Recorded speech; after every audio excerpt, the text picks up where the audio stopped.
Pessoal, hoje nós vamos falar da farmacologia dos fármacos sedativos e hipnóticos. Nós vamos aprender que esses medicamentos, além de sedar e de provocar hipnose, eles também podem ser usados na anestesia geral, no tratamento da epilepsia e até mesmo da dor. Por quê? Porque todos eles são depressores do sistema nervoso central. Quem são esses fármacos, que nós vamos estudar hoje? Fármacos muito populares, tá? Como, por exemplo, os benzodiazepínicos, estão aqui no começo da lista, as drogas Zs, os barbitúricos e o próprio etanol, os próprios álcoois, como o etanol, que não é um medicamento, mas que é bastante usado, né, na prática, no dia a dia, uma droga lícita e que muita gente usa, inclusive, de forma abusiva. Então, quem são os benzodiazepínicos? Vou começar falando deles. Essa turma, gente, é tarja preta. Nessa aula vocês vão entender por que essas medicações são tarja preta. Então, vamos lá. Midazolam é um fármaco bastante usado na prática hospitalar, inclusive adjuvante em processos anestésicos. Um dos fármacos usados na associação anestésica para obter anestesia geral, vou entender por quê. Diazepam é o Valium. Valium é o nome de marca, né? Muitos filmes americanos, quando tem alguém dopado, usando medicamento em grande quantidade, a pessoa está usando o Valium. Valium é a marca, né? O medicamento mais famoso, cujo ativo é o diazepam. O alprazolam, o nome de marca mais conhecido aqui nosso é o Frontal. Bromazepam é famosíssimo, né? O famoso Lexotan.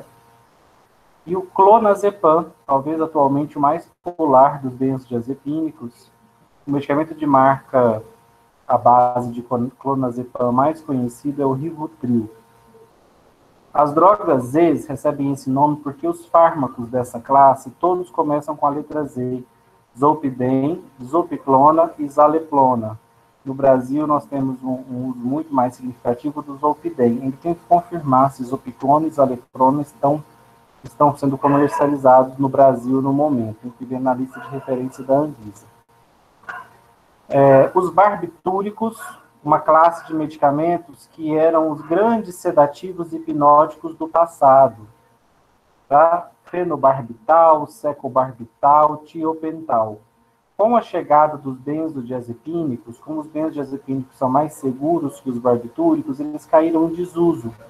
Hoje você vê o uso dos barbitúricos bem mais limitado, mas no passado eles eram os únicos sedativos hipnóticos que existiam, as únicas drogas para deprimir o sistema nervoso central.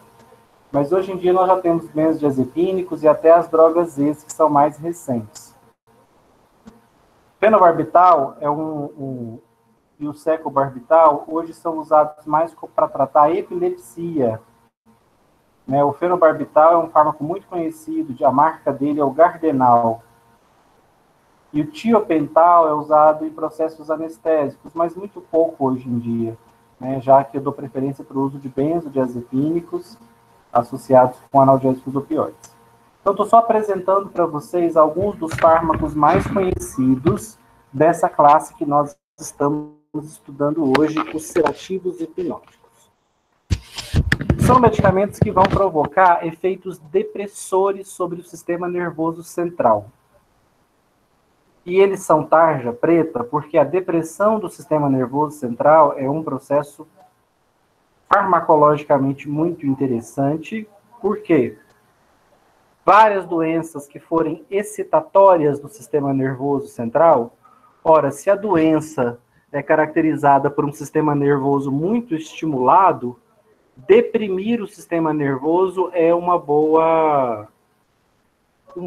caminho terapêutico, né?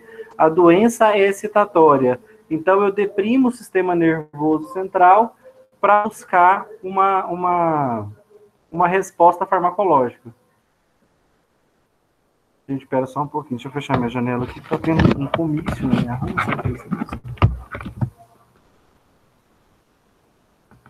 Não, o diabo no carro de político na rua. Gravar o número dele para não votar nele. Vamos lá. Os sedativos hipnóticos, então, são depressores do sistema nervoso central. E como eu estava dizendo, deprimir o sistema nervoso central é muito interessante farmacologicamente, a gente vai falar disso. Sempre que uma doença é excitatória, que ela é provocada por um sistema nervoso muito estimulado, deprimir o sistema nervoso é uma boa ideia.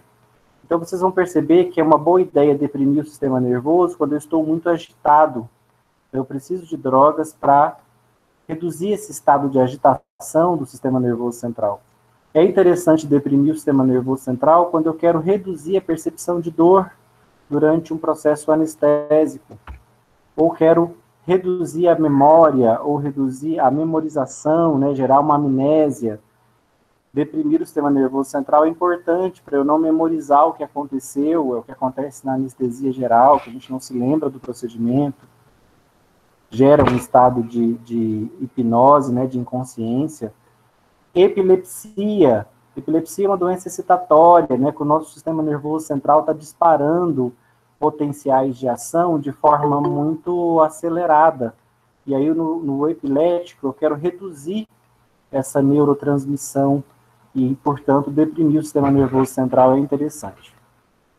Todos esses fármacos que nós vimos, incluindo o etanol, que é um solvente, né, uma droga de abuso, mais os fármacos benzodiazepínicos, drogas e barbitúricos, são todos depressores do sistema nervoso central que usam uma mesma via de depressão do sistema nervoso central, que é uma via natural. É claro que vocês sabem que o nosso sistema nervoso central, ele não está sempre ativado, né, gente? Nós não estamos sempre acordados, atentos, vigilantes. Nós alternamos no nosso dia momentos em que a gente está atento, vigilante, acordado, com momentos em que a gente está relaxando, descansando. Então, o que eu quero que vocês entendam? No sistema nervoso central, eu tenho substâncias neurotransmissoras excitatórias, que me deixam estimulado, estimulam a minha memorização, estimulam o aprendizado, me deixam acordado, atento. Então, eu tenho substâncias excitatórias no sistema nervoso central. E eu tenho neurotransmissores que vão fazer o oposto, neurotransmissores inibitórios. Por uma questão muito particular, nosso sistema nervoso central tem muito mais neurotransmissores excitatórios. Vocês saberiam me citar algum? Vocês lembram de alguma substância que o nosso cérebro produz que o estimula? Que deixa o cérebro mais estimulado, mais excitado? Dopamina. Dopamina é um ótimo exemplo, né, de um neurotransmissor excitatório. Lá nos centros do prazer, ela vai estar relacionada à nossa sensação de recompensa, de bem-estar. O que mais, gente? Histamina. Histamina ajuda a nos manter acordados, atentos. Lembra lá na farmacologia dos antialérgicos? Que a liberação de histamina deixava o indivíduo atento, vigilante, e o antihistamínico provocava o oposto, sono e desatenção. Então, a histamina, a noradrenalina, a acetilcolina, a serotonina, em muitos momentos, são neurotransmissores excitatórios. Mas o principal neurotransmissor excitatório é um aminoácido, o glutamato. Eu só estou falando para vocês que existem várias vias de neurotransmissão excitatória, mas, como eu disse, a gente não está o tempo todo com o nosso cérebro estimulado. Quando o nosso corpo, o nosso organismo precisa reduzir a atividade nervosa, ele ativa uma via depressora. E aí, por incrível que pareça, embora a gente tenha vários neurotransmissores excitatórios, nós temos um neurotransmissor inibitório principal. Quem é ele? GABA. Então, quando nossas funções nervosas estão muito estimuladas e precisam ser deprimidas, a via que deprime, que reduz a neurotransmissão, são as vias GABAérgicas. São os neurônios que produzem e liberam GABA. Nós vamos entender agora por que o GABA é um neurotransmissor inibitório. Prestem muita atenção nessa parte da aula.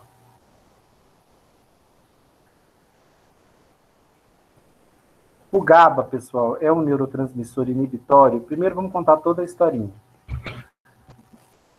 Eu vou chamá-lo sempre de GABA, mas daqui a pouco eu vou explicar o nome original dele e também vou falar de onde que ele surge. Quando nós nos alimentamos de uma substância chamada PABA.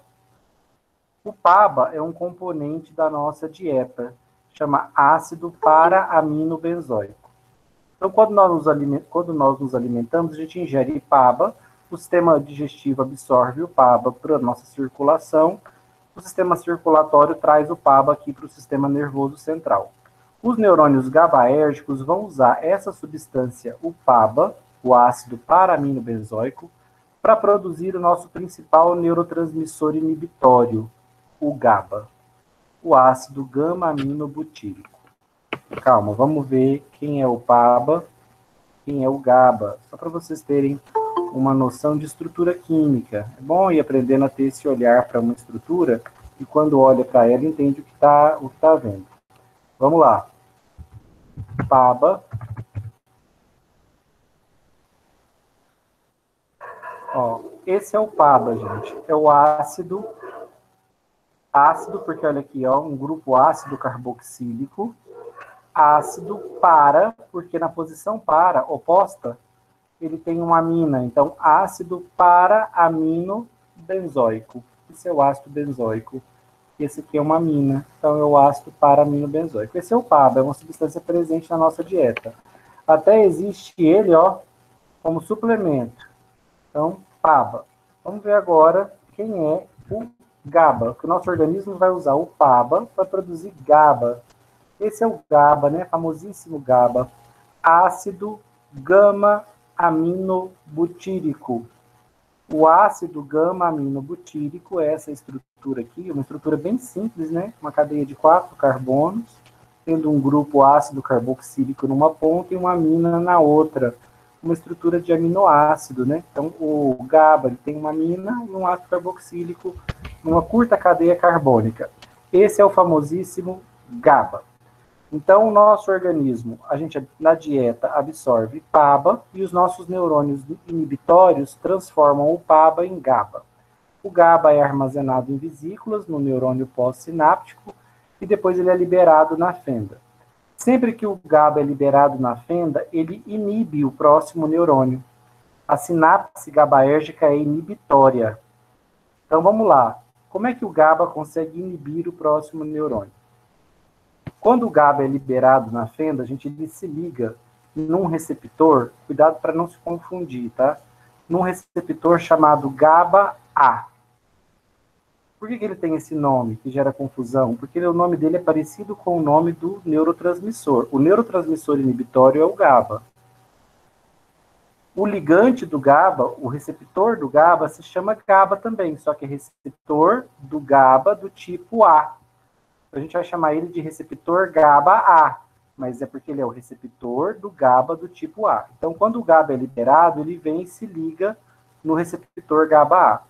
Quem é o receptor GABA-A, gente? O receptor GABA-A é um canal de cloreto. Quando o GABA se liga nele, ele se abre na membrana do neurônio e entra cloreto no neurônio.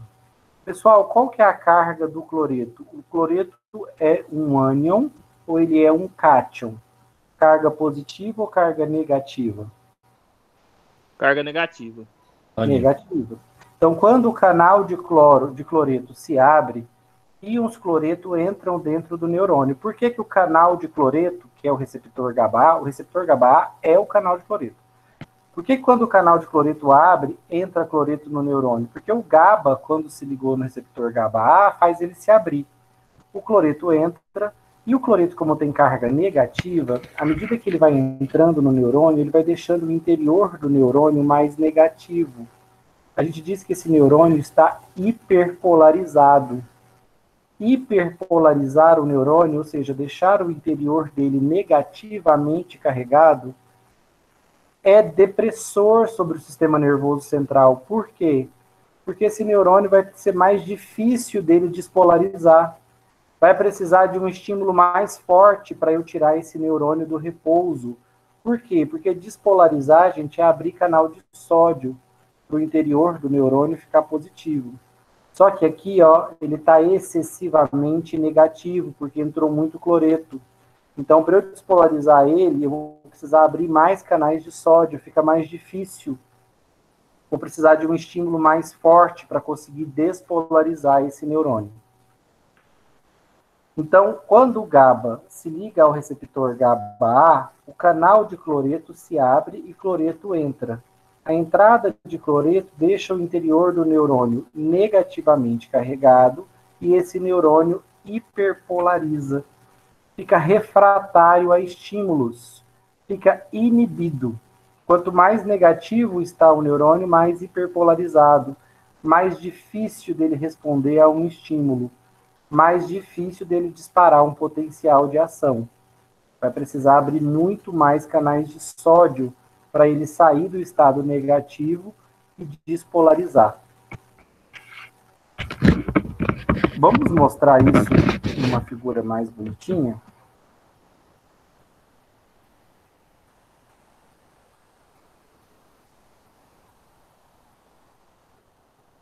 Ai, era para aberto uma coisa.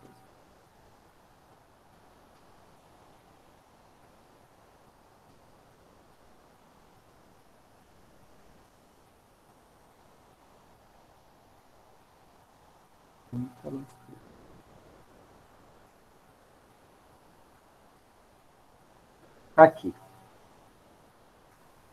Prestem bastante atenção nessa figura agora, gente. Aqui eu tenho a membrana de um neurônio, a bicamada lipídica, e eu estou representando aqui para vocês o receptor GABA-A, o receptor do GABA.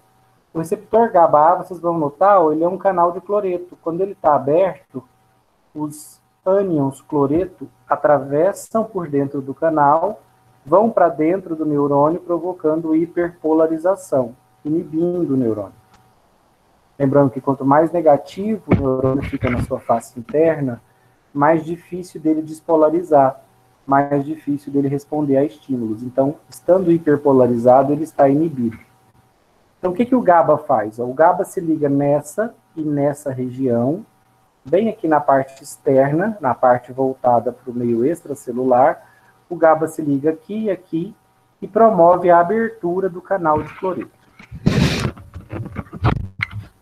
Então, essa abertura do canal de cloreto promovida pelo GABA será um dos mais potentes estímulos inibitórios no sistema nervoso central.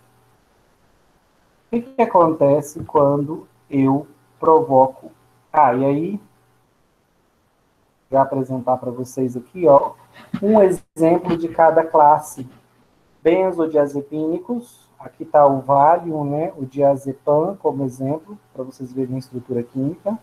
Zolpidem, a mais importante das drogas Z, e fenobarbital, um exemplo mais popular de barbitúrico.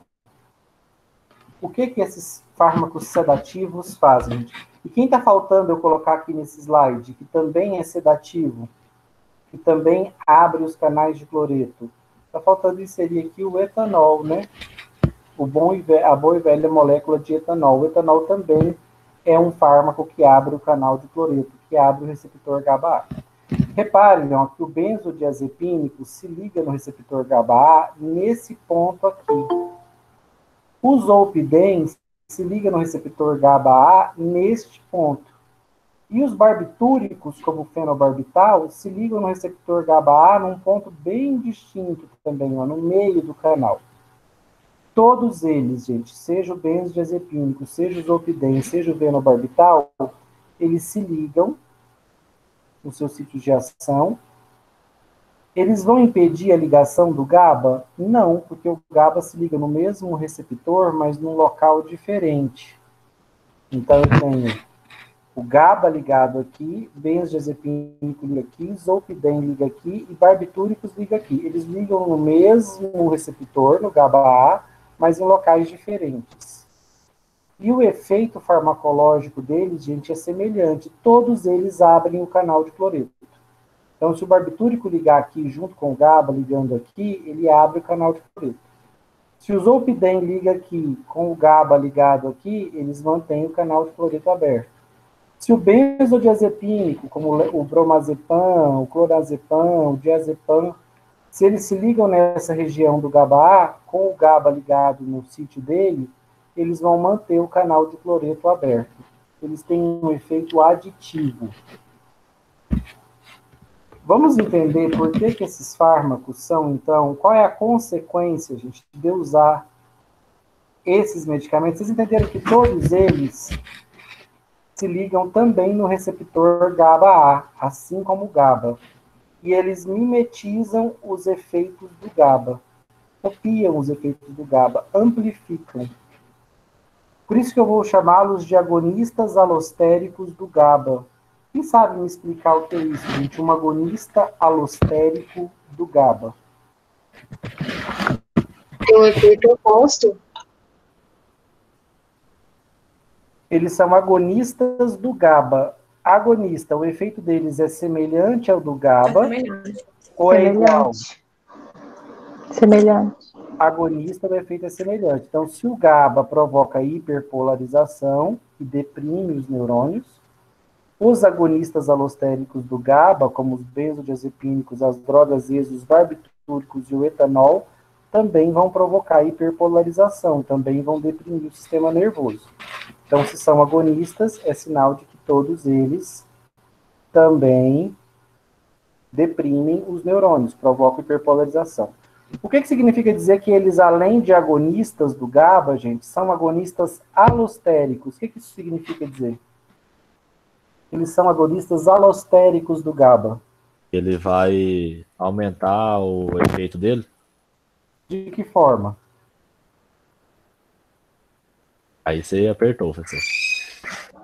É o alostérico que não fala, divide, que não briga pelo mesmo receptor. Se ligando no outro ponto de ação, sítio de ação. Se liga num outro sítio de ação? Como assim? Isso. Fora do cérebro? Não, Se liga em outro receptor. neurônio. É.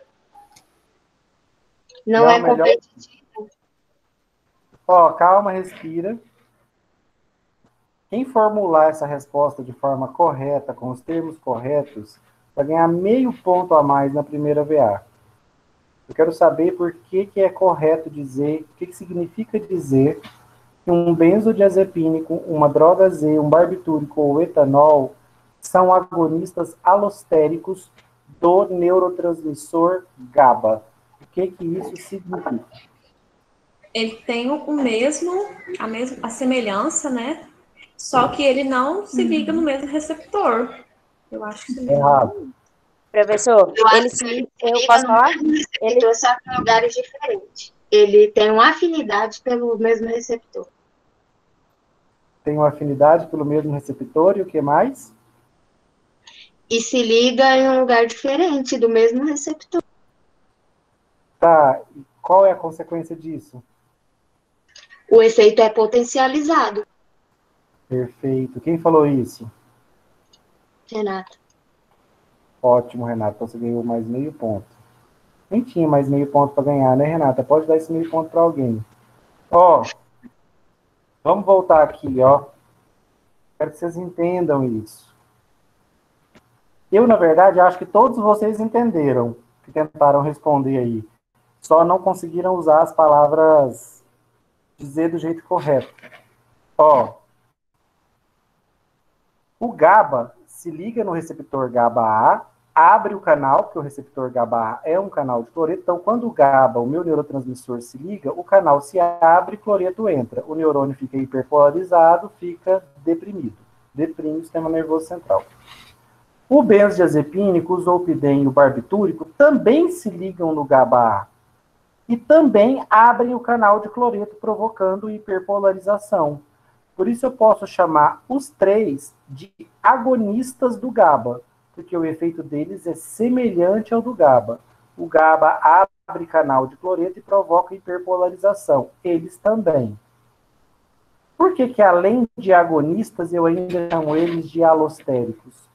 porque eles não competem com o GABA pela ligação ao receptor GABA-A, porque o GABA se liga num lugar do receptor e eles se ligam em outro. Ao se ligarem em outro local, eles não competem com o GABA, muito pelo contrário. O GABA se liga aqui e estimula o receptor a se abrir. O benzodiazepínico se liga aqui e estimula também. Então, o efeito do benzodiazepínico se soma ao efeito do meu neurotransmissor inibitório biológico, o GABA. O zolpidem, quando se liga aqui, ele não compete com o GABA. Ele se liga num ponto diferente do mesmo receptor e intensifica, potencializa os efeitos do GABA, porque ele também abre canal de cloreto. A mesma coisa acontece com os barbitúricos, eles se ligam no meio do canal de cloreto, no meio do receptor GABA-A. De forma nenhuma eles competem com o GABA, porque o GABA liga em cima, liga na parte extracelular do receptor. O ácido barbitúrico liga na parte transmembrana, no interior do receptor. Então, eu posso ter o fenobarbital ligado aqui e o meu GABA ligado aqui. E ambos agindo juntos, de forma aditiva, somando seus efeitos para abrir o canal de cloreto por mais tempo. Com isso, entra mais cloreto do neurônio e ele fica por mais tempo hiperpolarizado. Conseguiram entender? Alguém não entendeu? Gente, não explico de novo. Por que que essas classes, esses 4 depressores do sistema nervoso central, essas 3 classes de fármacos e esse solvente, por que que todos eles são agonistas alostéricos do GABA? Porque todos se ligam no receptor GABA-A, num local diferente do local onde o GABA se liga, e todos eles abrem o canal de cloreto, provocando hiperpolarização do neurônio, dificultando a transmissão do impulso nervoso, dificultando a geração e a transmissão de estímulos nervosos. Por isso que são depressores do sistema nervoso central. Ok, gente? Entendido essa ideia de eles serem agonistas alostéricos? Que todos ligam no GABA-A, sem necessariamente... Vamos ficar mudando de slide? Espera aí, só um pouquinho.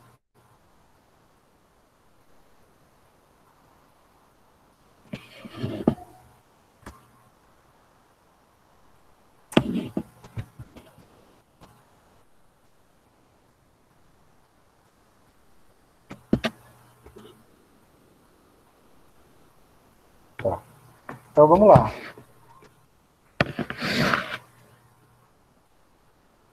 Todas essas substâncias farmacológicas abrem o canal de cloreto, o etanol também abre o canal de cloreto, mas nenhum deles compete com o GABA. Então, eles conseguem se ligar no canal de cloreto ao mesmo tempo em que o GABA está ligado. Então, os efeitos deles se somam ao do nosso neurotransmissor inibitório, potencializando a hiperpolarização de neurônios. Vamos entender agora, gente, qual é a consequência de eu deprimir o meu sistema nervoso central, de eu hiperpolarizar neurônios, de eu dificultar a transmissão do impulso nervoso. Essa depressão do sistema nervoso central, gente, provocada por essas substâncias aqui, benzodiazepínicos, drogas ex, barbitúricos e etanol, todas elas vão manter o canal de cloreto aberto por mais tempo. E a entrada de cloreto vai acontecer por um período maior. Só que o nível de depressão que eu vou alcançar no sistema nervoso central é variado, porque o nosso sistema nervoso central, ele se deprime em etapas. O nosso sistema nervoso central se deprime em etapas. O que significa dizer isso?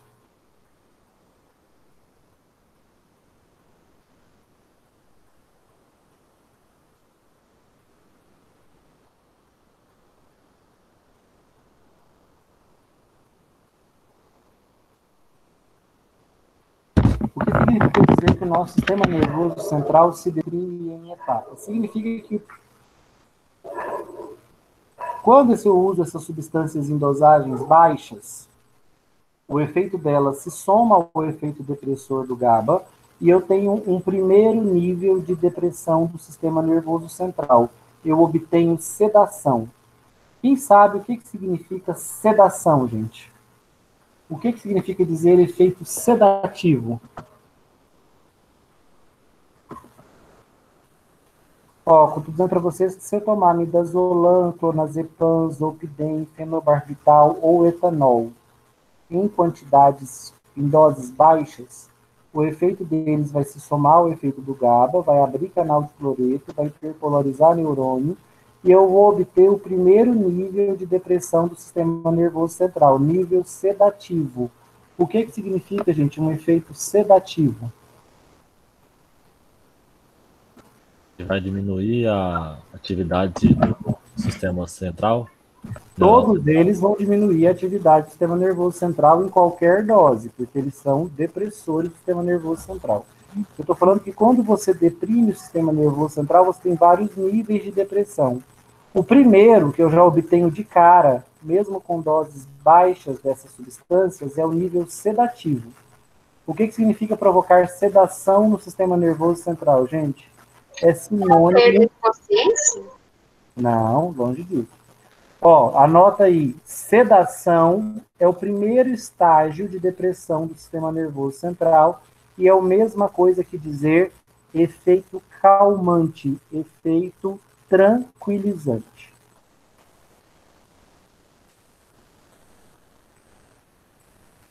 Calmante, tranquilizante. Se eu aumentar um pouquinho essa dose dessas substâncias, gente, eu vou obter um nível de depressão do sistema nervoso mais profundo. Eu vou obter analgesia. Então, a minha percepção de dor fica reduzida. Ó, eu comecei ficando apenas calmo, tranquilo, depois eu já comecei a reduzir a minha percepção de dor. Sinal de que meu sistema nervoso está ficando mais deprimido. Se eu aumentar ainda mais a dose dessas substâncias, eu vou atingir o efeito hipnótico. Vou provocar hipnose. Quem sabe o que é o estado hipnótico? Qual é o sinônimo de hipnose em farmacologia?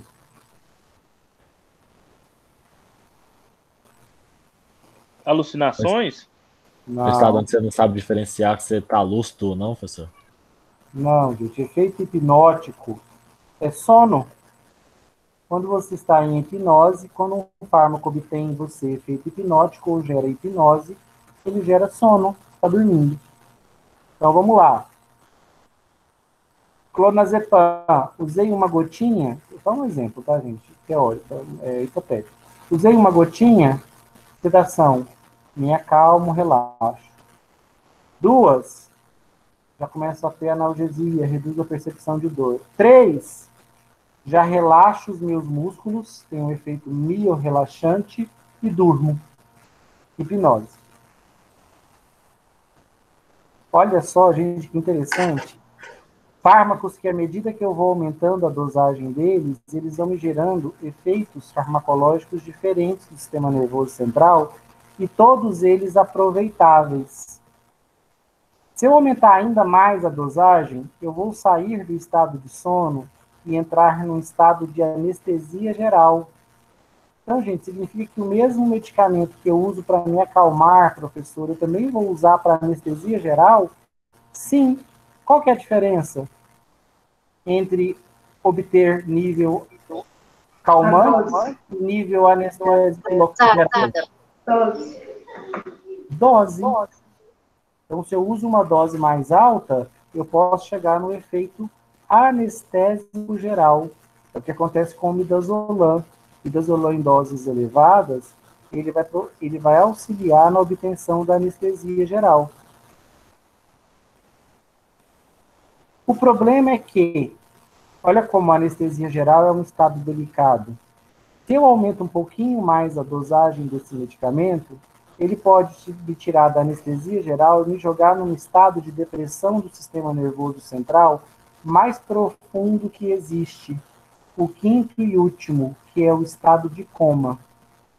Aqui, gente, é perigoso, porque o meu sistema nervoso central está deprimido de uma forma tão profunda que ele deixa de comandar alguns processos fisiológicos vitais, como o batimento cardíaco e a frequência respiratória.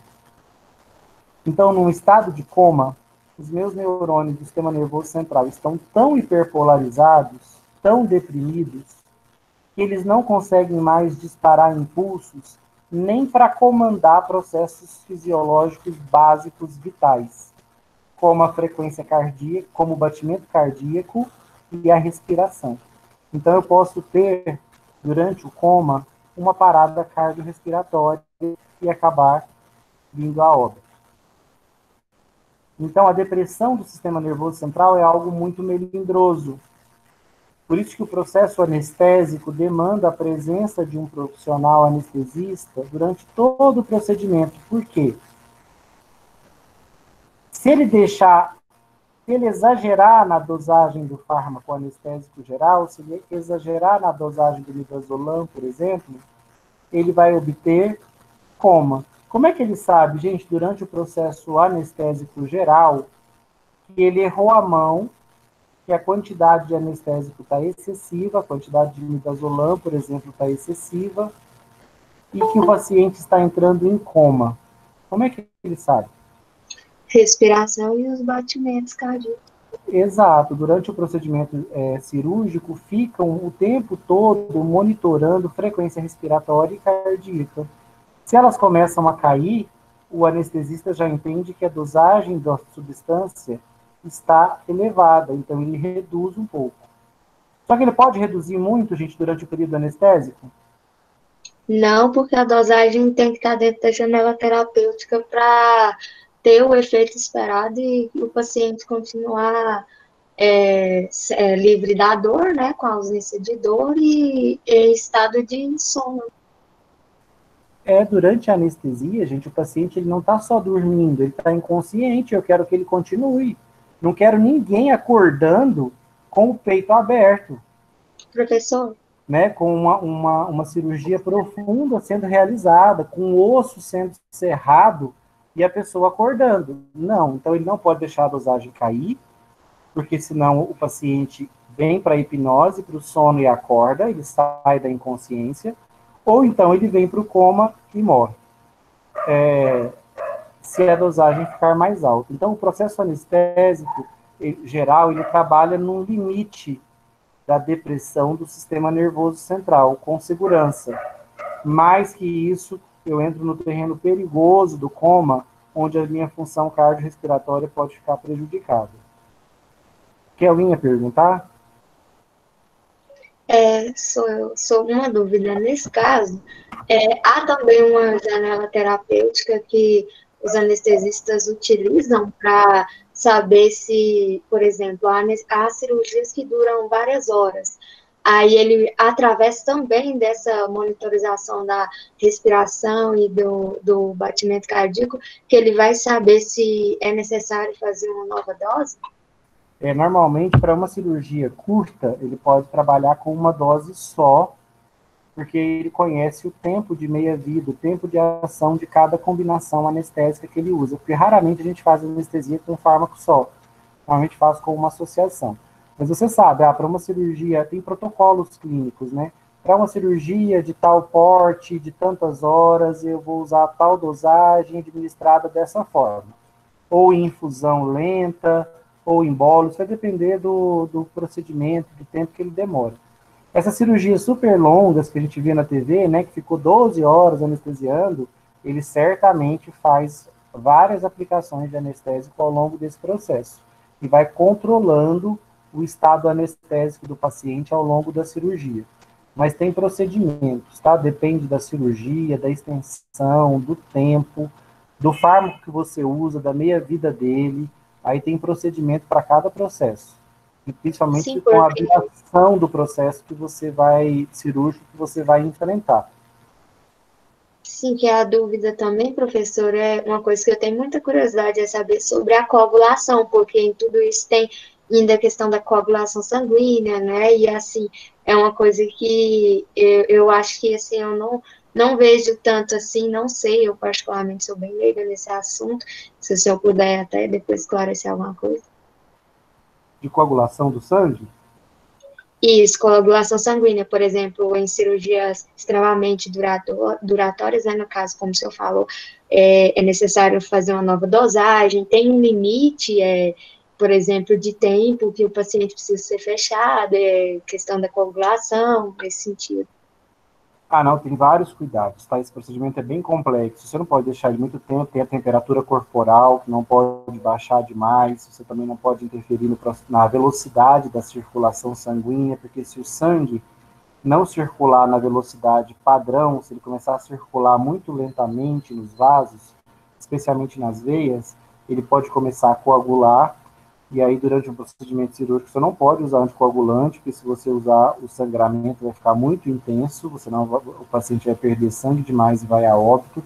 Você até pode usar depois que as suturas foram feitas, mas durante não, porque senão o sangue não coagula, o paciente vai jorrar sangue durante a cirurgia. Então, é um procedimento bastante delicado. Tem que ter tempo, tem que estar de olho com a coagulação sanguínea, por isso que é feito num procedimento todo controlado. Né? Muitas vezes as pessoas, deixa eu ter uma dica para vocês, tá? Cirurgia que demanda anestesia geral, gente, eu só faço em um local que tem uma UTI com vagas. Então, tem muita gente que marca procedimento cirúrgico com anestesia geral em hospital que não tem UTI. E ou tem UTI, mas ele não se preocupou em ver se tinha vagas. Não se preocupou em ver se o plano dele cobria. Então, tem que olhar isso antes, porque a diferença entre a vida e a morte aqui é a rapidez no atendimento. Às vezes, até você ser transferido de um hospital onde você fez um procedimento que não tem UTI e você não conseguiu ser... e deu um problema durante o procedimento. Até você ser transferido para um que tenha, já pode ser tarde demais. Então, é importante olhar isso, tá? Escolher os locais ao realizar uma cirurgia em você, num parente seu, verificar a existência de um suporte intensivo, caso você precise dele. Principalmente, né, uma equipe que saiba lidar com esse procedimento, que só a UTI lá sozinho não adianta, tem que ter uma boa equipe. E o profissional de UTI é um profissional que trabalha sempre no limite, né, com situações cada vez mais difíceis. Ele cobre um problema, aparece outro, e ele tem que ficar ali achando milhares de soluções. Então, é um profissional bem experimentado, né? Quanto mais tempo de UTI ele tem, mais experimentado, mais soluções ele tem para esses momentos.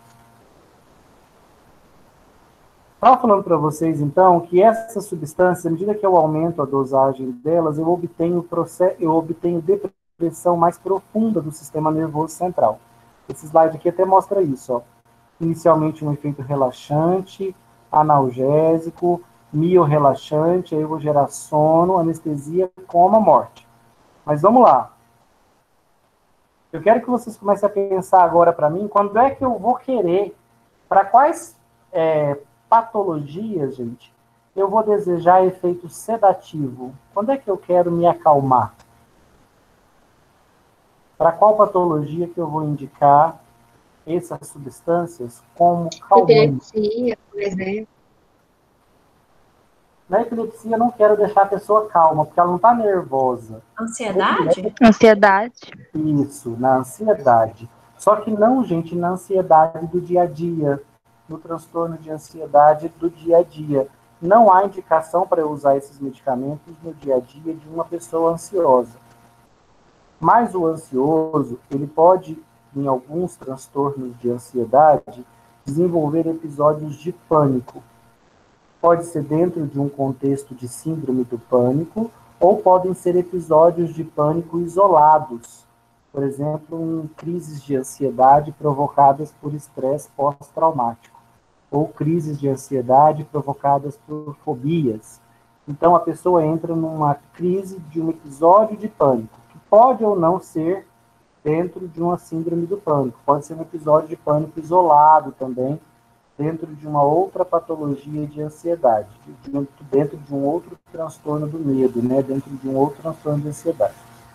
Esse indivíduo, gente, que está dentro de um episódio de pânico, O episódio de pânico é um procedimento, é um distúrbio todo mental, em que o indivíduo se convence de que ele está na iminência de morrer.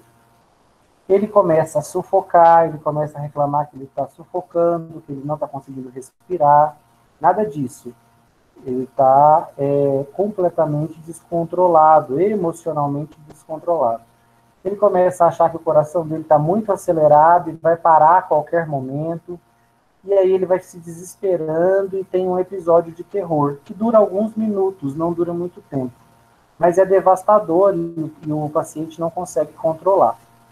Quando você chega com esse paciente se descabelando, e gritando, e chorando, eu estou morrendo, eu vou morrer, me acorde, me ajuda, chega no hospital, vem um enfermeiro, faz uma injeção de um desses sedativos hipnóticos. É num desses momentos que a farmacologia, esse é um dos momentos em que a farmacologia parece mágica, assim. Aquela pessoa que há poucos minutos estava desesperada, descontrolada, a gente não precisa nem de um minuto inteiro, tá? Mal terminou de fazer a aplicação de uma substância dessa no sistema venoso do paciente, né, uma intravenosa, uma endovenosa, ele já relaxa, fica caladinho, deita, respira fundo. Logo ele já fica com uma fala, se você aumentar um pouquinho a dose, ele já fica com uma fala um pouquinho lenta, e quando você vê, ele entra em quê? Hipnose, começa a dormir. Aquela pessoa que há poucos minutos estava parecendo que ia enlouquecer, agora ela está dormindo. Soninho mais tranquilo do mundo. Não tem nem 2 minutos que você aplicou a medicação. Então, os sedativos, eles são indicados para episódios de crises de ansiedade. Tá? O grande erro no Brasil, vamos falar disso daqui a pouco, é que esses fármacos são usados para tratamento crônico da ansiedade. E o uso crônico desses fármacos é bastante perigoso. Vamos falar deles daqui a pouco e do etanol também. A analgesia, gente, é algo que eu busco, né? Em diversas patologias em que eu quero reduzir o limiar de dor do paciente, quero que ele fique mais resistente, principalmente pacientes que sofrem de síndrome de dores crônicas. Hipnose, gente, que paciente que vai se beneficiar desse efeito farmacológico dos sedativos hipnóticos? Na insônia, né, professor? Na Pacientes insônia. que sofrem de insônia. Pessoas que sofrem de insônia, existem vários tipos de insônia, tá? Só para vocês saberem, eu tenho uma insônia em que eu demoro a entrar no sono, aquela pessoa que deita na cama, dorme, vira e não dorme, né? E tem aquela pessoa que ela tem dificuldade de manter o sono, ela deita, dorme, mas ela acorda 3, 4 da manhã, né, incompleta, ela não fecha o ciclo ali de 7, 8 horas de sono, ela acorda no meio dele e não consegue voltar a dormir. Então, os indivíduos que têm insônia podem se beneficiar do uso de sedativos. E esses indivíduos da insônia são talvez as maiores vítimas dos sedativos hipnóticos. Por quê? O prescritor até faz certo, porque ele sabe que essas medicações não devem ser usadas de forma crônica, constante. Aí o que ele faz? Ele prescreve um desses medicamentos para o paciente e fala o seguinte: você não vai usar isso aqui todo dia, tá? Você vai usar só no dia que você não conseguir dormir. Aí a pessoa leva para casa, compra, leva para casa, toma o primeiro dia, e ela tem uma noite que ela nunca tinha tido.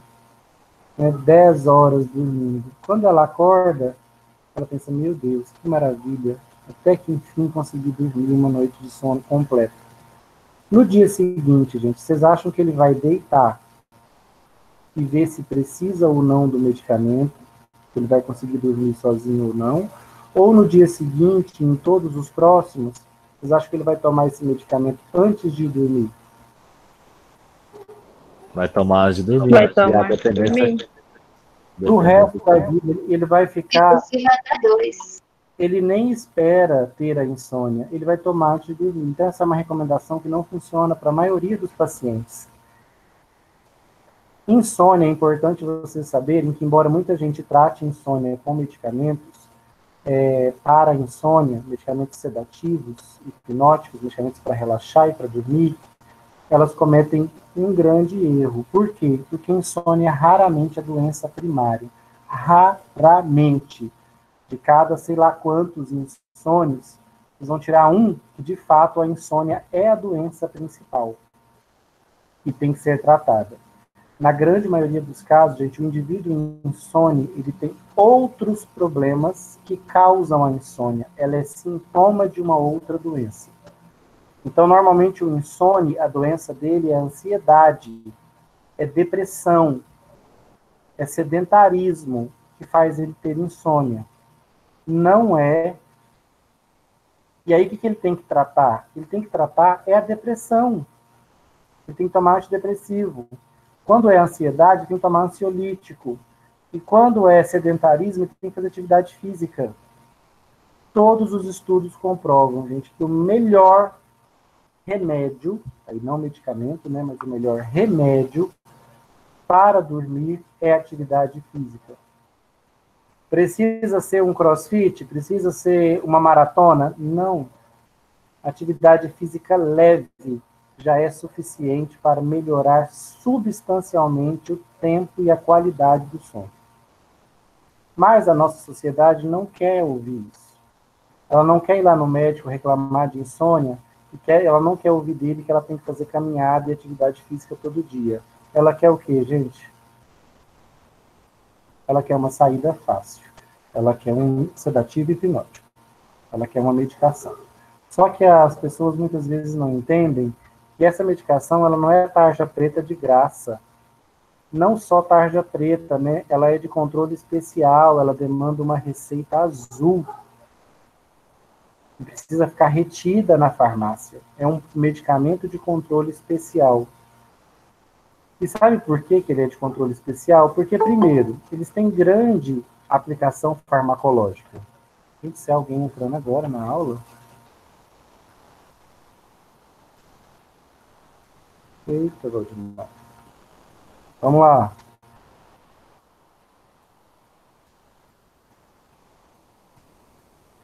Então, esses fármacos, eles têm ampla aplicação farmacológica. Só que eles também têm um lado negro, especialmente quando usados de forma crônica. Nós vamos ver reações adversas medicamentosas muito perigosas. Então, esses medicamentos eles são indicados para uso temporário, esporádico.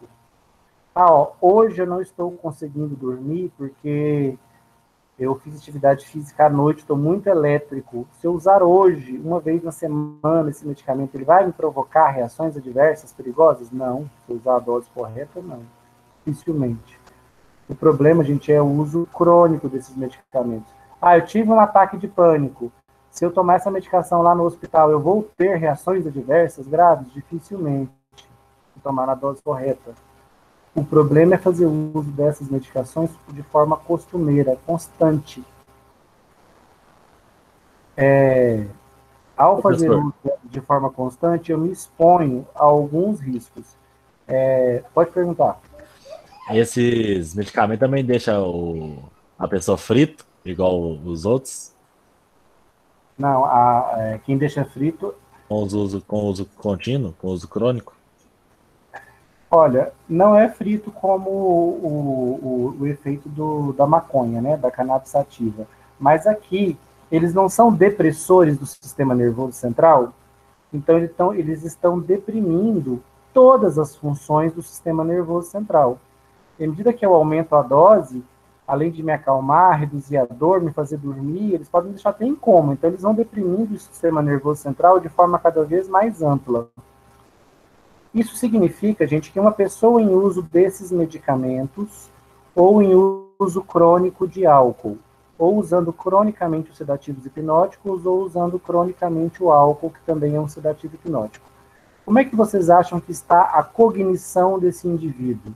A capacidade de aprender e de memorizar. E o nível de atenção está aumentado ou diminuído? Extremamente lento.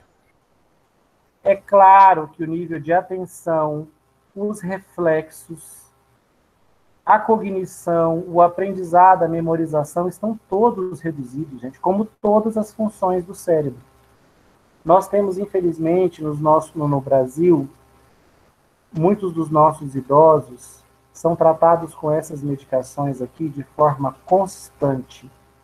Eles usam à noite para dormir e usam ao longo do dia.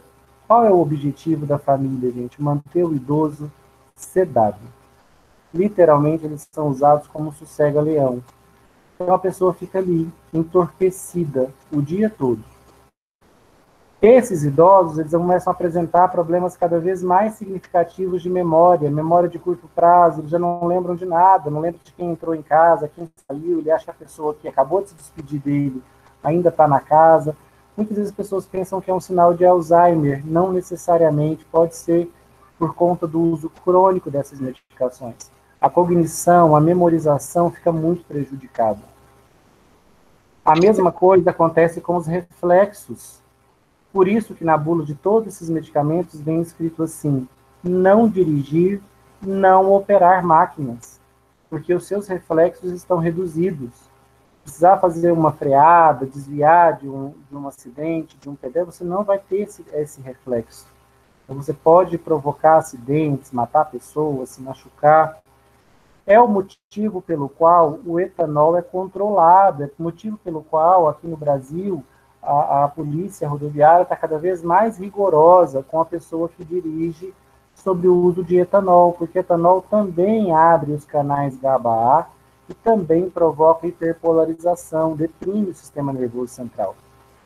E o etanol mostra essa cascata inibitória aqui de uma forma maravilhosamente didática, né? Alguns de vocês que bebem, quem faz uso de etanol, na grande maioria das vezes faz um uso moderado. Mais uma vez ou outra, você enfia o pé na jaca e exagera. Quando você faz o uso agudo, a toxicidade sobre o sistema nervoso central, ou seja, a depressão do sistema nervoso central fica muito acentuada. E você nota isso, o indivíduo chega do trabalho, estressado, num bar, primeiras doses ele já nota o efeito sedativo. Já fica calmo, já fica mais disposto, mais relaxado. Logo, se ele continua aumentando as doses, ele já tem o efeito miorrelaxante, né? A musculatura vai relaxando e a analgesia acontece. Quem nunca viu, né, uma pessoa alcoolizada caindo? É assustador, porque como o reflexo está reduzido, ele mal consegue pôr as mãos para se apoiar, então eles caem inteiros no chão. Você pensa, nossa, machucou muito, não vai nem levantar. Eles levantam a bicicleta e seguem. Passa ali na frente, outra queda horrorosa. Você pensa, agora ele desmaiou. Não, levanta, segue e vai. Por quê? A gente já está com um efeito analgésico intenso. É claro que no dia seguinte, quando o organismo dele metabolizar o excesso de etanol e desbloquear a neurotransmissão dele, ele vai sentir uma dor intensa nesses locais em que ele se machucou no dia anterior. Quando a quantidade de álcool fica já muito alta no organismo, o que vai acontecer com o indivíduo? Ele encosta e dorme. É muito interessante, gente, que entre a sedação e a hipnose, esses fármacos e o etanol, à medida que eles vão deprimindo as funções nervosas, eles também vão desamarrando o nosso comportamento. Então, isso é impressionante, né? Para nós mantermos um comportamento socialmente aceitável, as nossas sinapses têm que estar bloqueadas. Ó, segura, não fala isso. Ó, se controla, não faz isso. Então, para a gente ter esse bom senso, esse controle social das nossas ações, do que a gente diz, de como a gente age, o nosso sistema nervoso central tem que estar com todas as suas vias funcionando adequadamente. Quando eu começo a deprimir o sistema nervoso central, você nota aqui, ó, e no álcool a gente nota isso perfeitamente, que entre a sedação e o momento que quando ele estiver ali começando a acalmar e o momento que ele estiver apagando, dormindo, nesse intervalo aqui ele tem uma profunda desinibição comportamental, o que torna o indivíduo muito imprevisível. Então ele fica com o comportamento dele alterado, desinibido, e aí desinibido de acordo com a personalidade do indivíduo, equilíbrio e reflexos alterados. Então, esse indivíduo, gente, é uma bomba relógio, ele está completamente descontrolado. E vai depender muito do comportamento, da personalidade de cada indivíduo. Então, por exemplo, uma pessoa emotiva, quando o etanol, ou um sedativo, ou um fármaco sedativo hipnótico desinibe o comportamento dele, e ele é emotivo, ele é aquele bêbado chorão. Ele se derrama em lágrimas, ele chora, ele conta histórias e chora, porque é da personalidade dele ser emotivo. Ele segura essa onda quando ele está com todas as sinapses deles reguladas. Quando o sistema nervoso dele está deprimido, ele desinibe esse comportamento. Aquela pessoa que é muito sexual, ela vai ficar hipersexualizada, inclusive perdendo a noção, perdendo a compostura, ou invadindo o espaço do outro, ou no caso de um homem, podendo até violentar uma mulher, né, obrigá-la a fazer sexo com ele à força. Por quê? Desinibiu esse comportamento. E se ele tinha uma tendência mais sexual, mais violenta, ele pode ir por esse caminho. Não necessariamente vai terminar em estupro, mas pode terminar num comportamento inapropriado, inadequado, desrespeitoso com as pessoas que estão em volta, tanto de um homem para uma mulher, quanto de uma mulher para um homem. E, por fim, tem o mais perigoso das personalidades, que é a personalidade violenta, agressiva. Ela é desbloqueada aqui à medida que o sistema nervoso central vai sendo deprimido.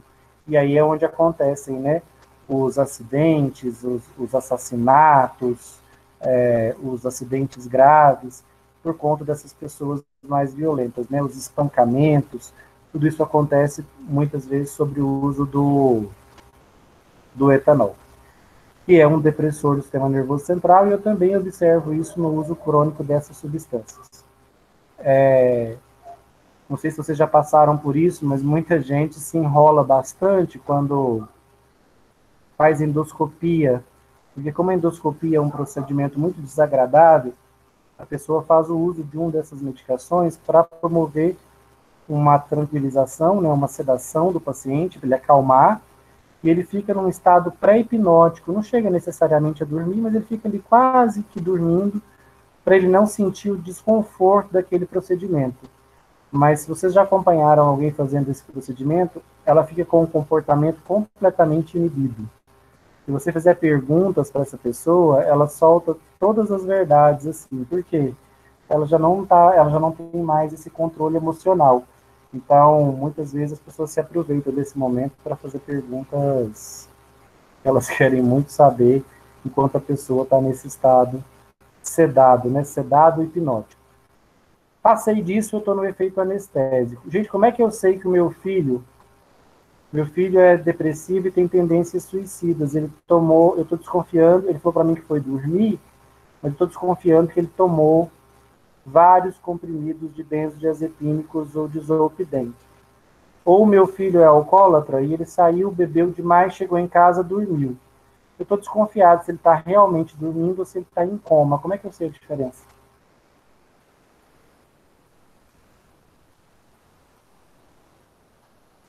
Abre a porta do quarto e está lá dormindo. Como é que eu sei a diferença? Sensibilidade à dor? O sono, gente, é um estado em que nós não estamos inconscientes. No sono, os seus sentidos permanecem todos ativados. Então, se algo toca a sua pele enquanto você está dormindo, o seu sentido do tato que ativa manda um sinal para o sistema nervoso central e você acorda.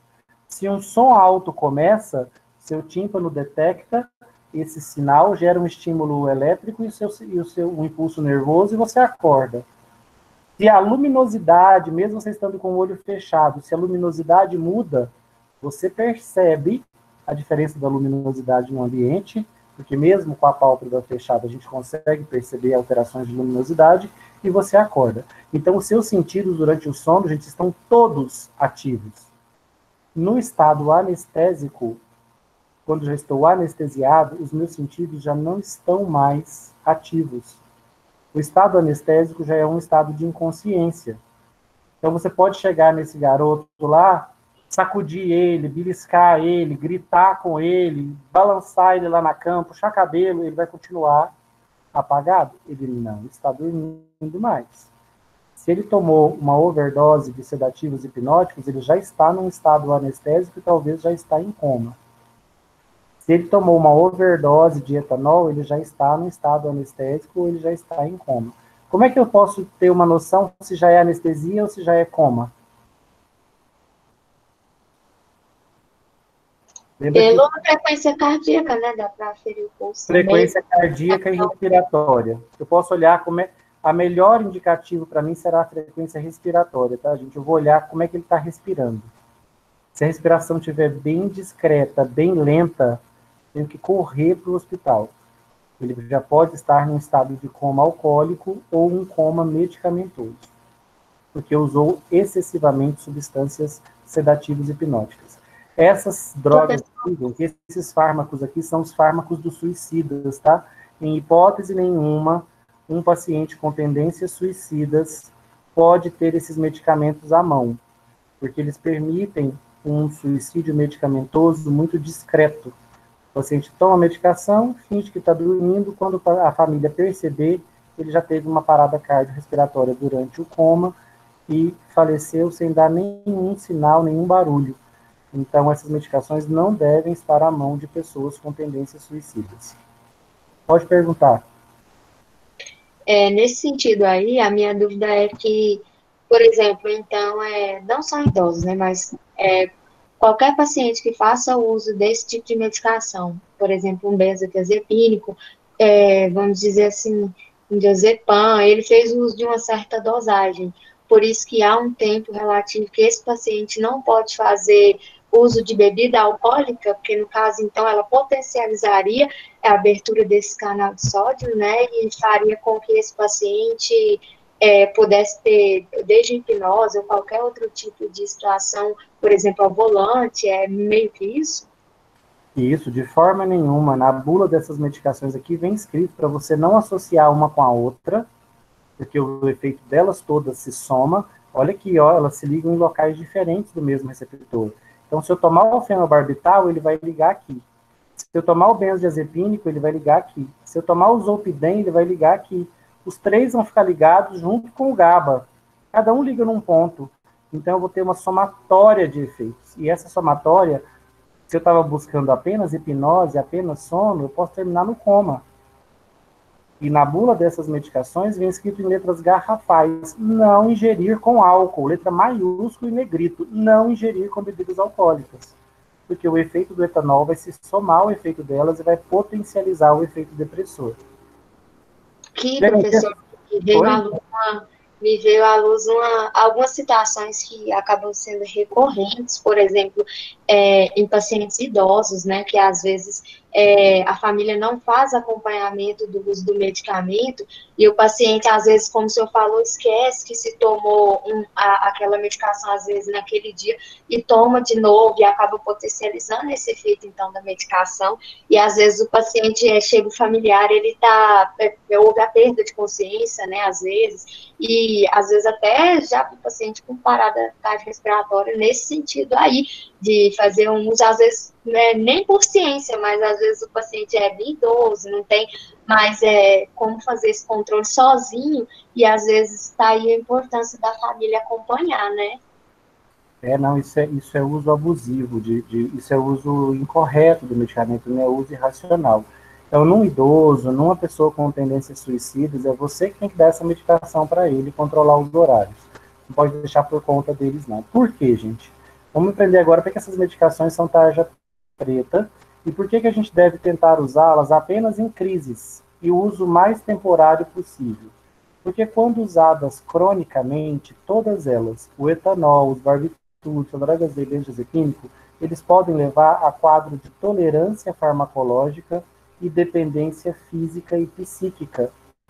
Na aula passada nós falamos, né, do terror que é a dependência psíquica, um caminho quase que sem volta, já que nós não temos um tratamento adequado.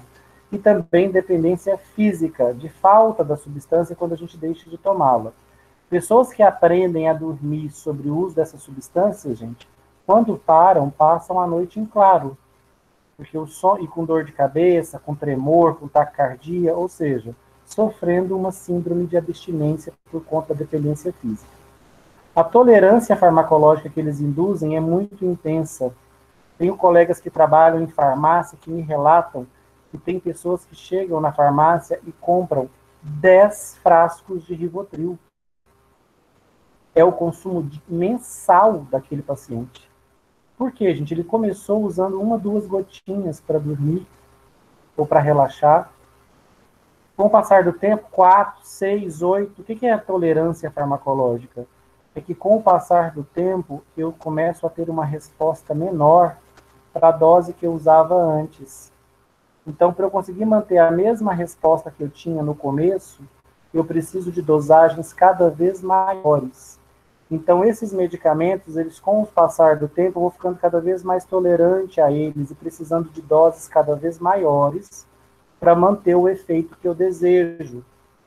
E ao tomar essas doses cada vez maiores, eu fico cada vez mais dependente físico e psíquico.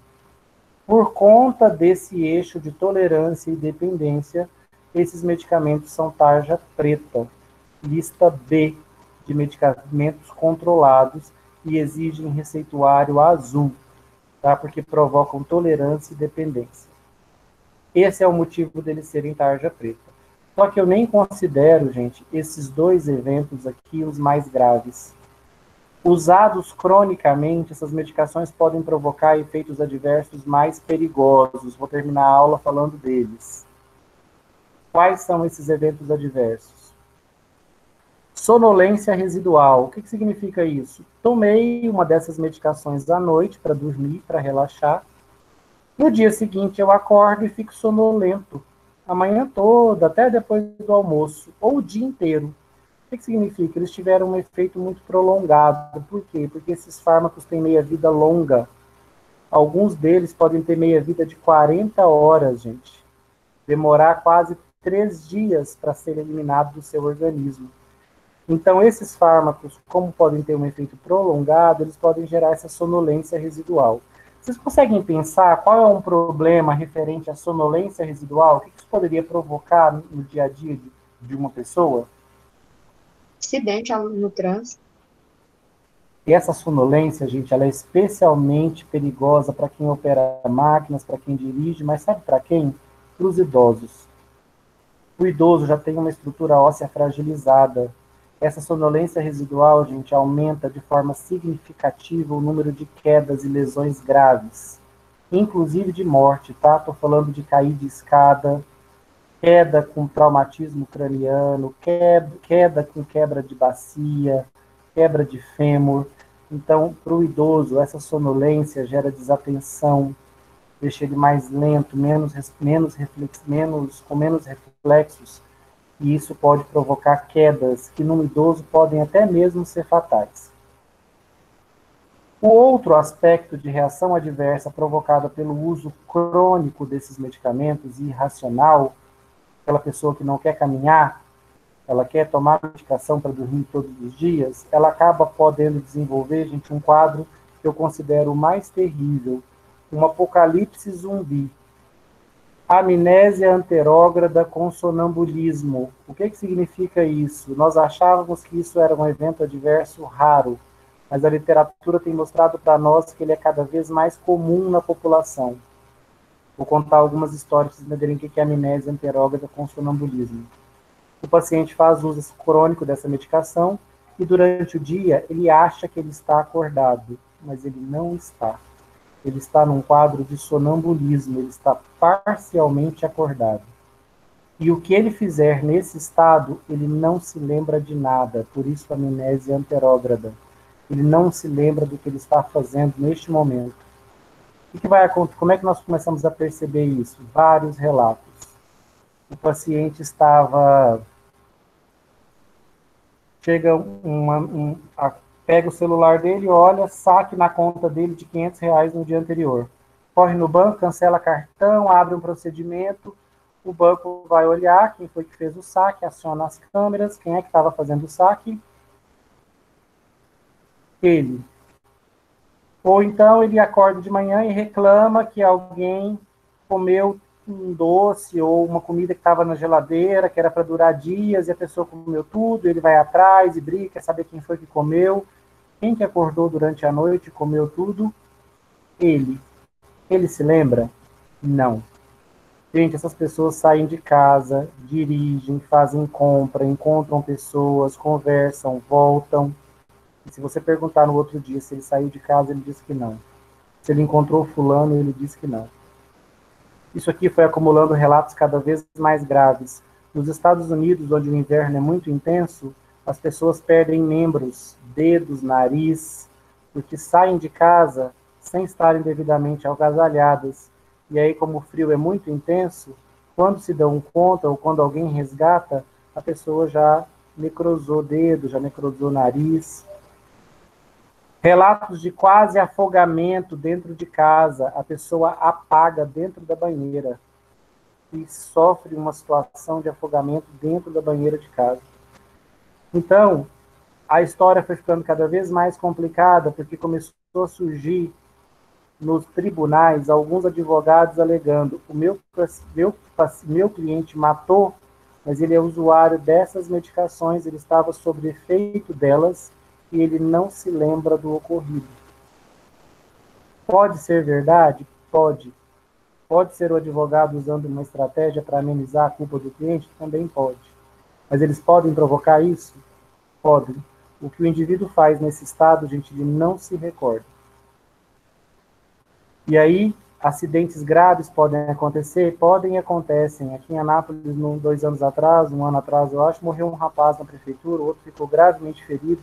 O cara apagou enquanto dirigia um carro, ele atravessou a Brasil na contramão, foi em direção à prefeitura, atingiu essas pessoas, matou uma, machucou a outra bastante, e se você olhar no local, não tem uma única freada. Ele não estava acordado dentro do carro. Porque, óbvio, se o seu carro se descontrola e você vai em direção a um muro, você desvia o volante, você freia, você tenta fazer alguma coisa, você pula do carro, nada. Se você olhar a filmagem, ele vai em linha reta, atinge as pessoas e em momento nenhum freia, em nenhum momento desvia de ninguém. Ele não estava acordado. Suspeitou-se que ele tivesse tido um ataque epilético, mas não foi isso. Ele teve mesmo, ele estava sob efeito de medicação sedativa e hipnótica, possivelmente um barbitúrico, possivelmente fenobarbital. Certo, gente? Essas medicações no uso crônico são perigosíssimas. Por isso devem ser usadas de forma esporádica, temporária. A tarja preta já está ali para avisar isso, mas as pessoas são tão irracionais no uso de medicamentos que nem a tarja preta elas respeitam. Parece que nem a tarja preta tem medo mais. Para terminar, que nós já estouramos nosso tempo, só lembrar vocês, gente, que caso eu tome uma overdose dessas medicações, ou pegue um filho meu, né? Meu filho tomou uma overdose dessa medicação, é um garoto com tendências suicidas. Tá perdido? Não, gente. Se eu levar para o hospital, eu posso tentar usar um antagonista dos benzodiazepínicos e das drogas ex. Quem é a substância que reverte o efeito dessas drogas? Ou seja, quem é a substância que fecha o canal de cloreto? Flumazenil. Todo hospital tem flumazenil. Ele é um antagonista do GABA. Ele fecha os canais de cloreto e reverte a depressão do sistema nervoso central. Então, num caso de overdose de benzodiazepínicos, intencional ou não, ou overdose de zolpidem, flumazenil reverte.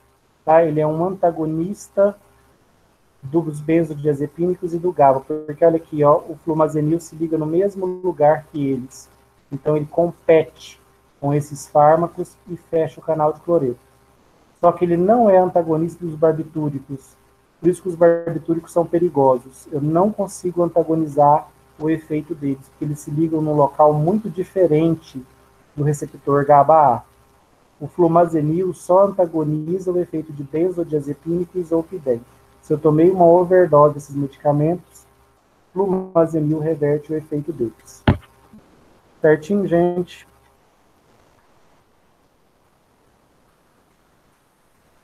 Para quem não conhece, tá? Essa é a estrutura do flumazenil. Esse é o flumazenil, essa é a estrutura química dele. Ele é um antagonista dos benzodiazepínicos e das drogas ex, que são não benzodiazepínicos. Mas não é antagonista dos barbitúricos. Tá? O efeito de barbitúrico eu não consigo reverter.